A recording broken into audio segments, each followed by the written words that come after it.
సార్వత్రిక ఎన్నికల్లో భాగంగా వివిధ రాష్ట్రాల్లో 4వ విడత ఎన్నికల పోలింగ్ కొనసాగుతోంది.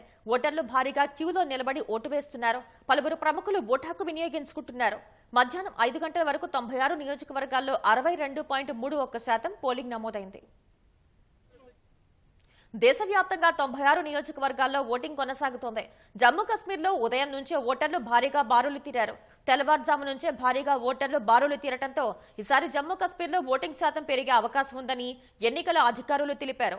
Jammu Kashmir national conference chief Farooq Abdullah, ఉపాధ్యక్షుడు ఒమర్ అబ్దుల్లా ఓటు హక్కు వినియోగించుకున్నారు.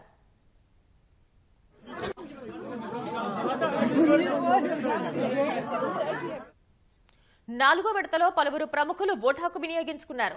ఉజ్జయిన్ పోలింగ్ స్టేషన్లో మధ్యప్రదేశ్ సీఎం మోహన్ యాదవ్ ఓటు హక్కు వినియోగించుకున్నారు.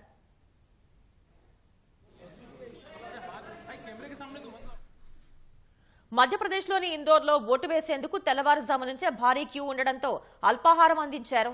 ఓటర్లకు ఉచితంగా అల్పాహారం, ఐస్ క్రీంలు అందించారు.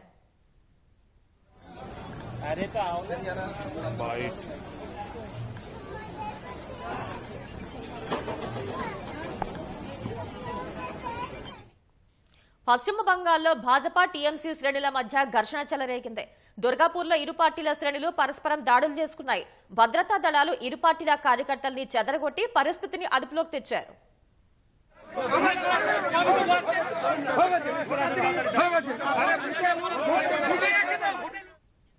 ఈ విడతలో 10 రాష్ట్రాలు, కేంద్రపాలిత ప్రాంతాల పరిధిలోని 96 నియోజకవర్గాల్లో పోలింగ్ జరుగుతోంది.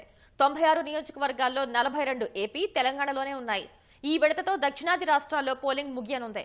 ఉత్తరప్రదేశ్లో 13, మహారాష్ట్రలో 11, మధ్యప్రదేశ్, పశ్చిమ బంగాల్లో 8 చొప్పున, బీహార్లో 5, ఒడిశా, జార్ఖండ్లో 4 చొప్పున, జమ్మూ కశ్మీర్లోని శ్రీనగర్ లోక్సభ నియోజకవర్గంలో పోలింగ్ జరుగుతోంది.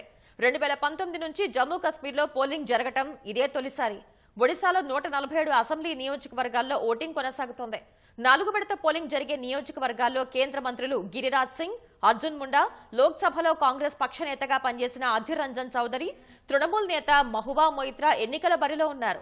మాజీ క్రికెటర్ యూసుఫ్ పఠాన్ తృణమూల్ తరపున అధీర్ రంజన్ చౌదరిపై పోటీ చేస్తున్నారు. కేంద్ర మాజీ మంత్రి శత్రుఘ్న సిన్హా పశ్చిమ బంగాల్లోని అసన్సోల్ నుంచి తృణమూల్ తరపున పోటీ చేస్తున్నారు. సమాజ్వాదీ పార్టీ అధినేత అఖిలేష్ యాదవ్ పోటీ చేస్తున్న కన్నౌజ్ లో కూడా పోలింగ్ జరుగుతోంది.